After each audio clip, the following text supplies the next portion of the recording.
साहिबा की बात सुनकर रांझा को बहुत गुस्सा आया और उसने जवाब दिया, सही कहा कि औरत दगाबाज होती है और तुम औरतों ने समस्या खड़ी की और मुझे मेरे भाइयों से अलग करवा दिया। मैं एक खुशी ज़िंदगी जी रहा था, लेकिन तुम्हारी बुरी जुबान के कारण घर में झगड़े शुरू हो गए। तुम औरतों मर्दों की उकसाती हो ताकि एक दूसरे में लड़ पड़े। साहिबा ने उतनी ही तलख से उठ कर कहा, तुम बहुत ज़्यादा दूध और चावल खा रहे हो, इसलिए इतना घमंड दिखा रहे हो। एक तुम ही हो जो हमारे परिवार पर कलंक हो। घर पर अगर घर छोड़ दो और कुछ नहीं भूखा मरना पड़े तो तुम्हारी ये सारी भाषणबाजी बंद हो जाएगी। तुम आलसी हो, तुम किसी काम के नहीं हो, तुम गांव की लड़कियों पर बुरी नज़र रखते हो। गांव की औरतें हमें खुलेआम कहती है कि वो तुम्हारे प्यार में पड़ गई है। तुम्हारी खूबसूरती देखकर ये औरतें उसी तरफ हंसती जैसे मधु में मधुमक्खियाँ चिपक जाती है। औरतें तुम्हारे पीछे दिन रात भागती है। तुम्हारे प्यार ने जाने कितने घरों को बर्बाद कर दिया। भौजाई की जली कटी सुनने के बाद रांझा भी गुस्से में आया, जवाब दिया, सारी दुनिया जानती कि तुम इस गांव की सबसे झगड़ालू औरत हो और तुम इतनी खूबसूरत हो कि तुम्हारे पति इस बात का कभी डर नहीं होगा कि कोई दूसरा आदमी तुमको भगा ले जाएगा। क्रोध से साहिबा की आंखें लाल हो गई और उसकी सूरत पर लहराती लटे जहरीले सांप की तरह फन की तरह हो गए। वो बोलने लगी, अगर हम लोग तुम्हारे लिए इतने ही बुरे हैं तो तुम जाओ किसी और सियाल की लड़की से शादी कर लो। जाओ उनके घरों के आसपास जाकर अपनी बांसुरी बजाओ और उनकी औरतों को फांस लो।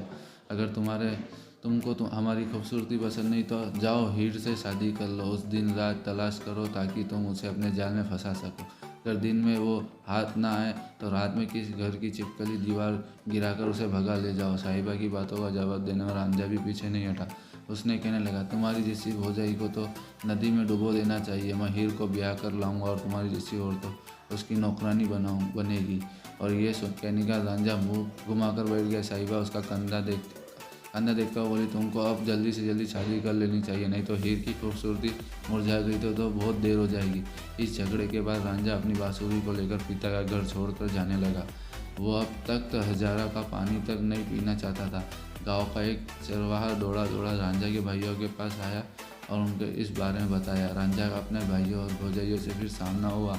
रांझा का भाई कहने लगा, रांझा का क्या हो गया तुमको? हमारी पत्नियां तुम्हारे लिए नौकरानी की तरह काम करती है और हम लोग तुम्हारे गुलाम क्यों घर छोड़कर जा रहे हो? भौजाइया कहने लगी, हम खून के आंसू रोते हैं तब तुम हमें कड़वी बातें कहते हो। हमने तुम्हारे लिए क्या नहीं किया है? नहीं अपनी जिंदगी संपत्ति सब कुछ तुम पर नीछावर कर दी। रांझे ने भौजाइया को जवाब दिया, मैं घर छोड़ने का मन बना चुका हूँ।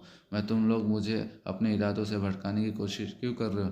बहुत दिनों से मुझे तख्त हजारा के दाना पानी से नफरत सी हो रही है। पहले तुम लोगों की जली कटी सुनकर मेरा दिल जला, अब उसका तुम सबने मुझे मेरे भाइयों से अलग करवा दिया। अब सब अपना असली रंग बदल कर मीठी मीठी बातें कर रही हो।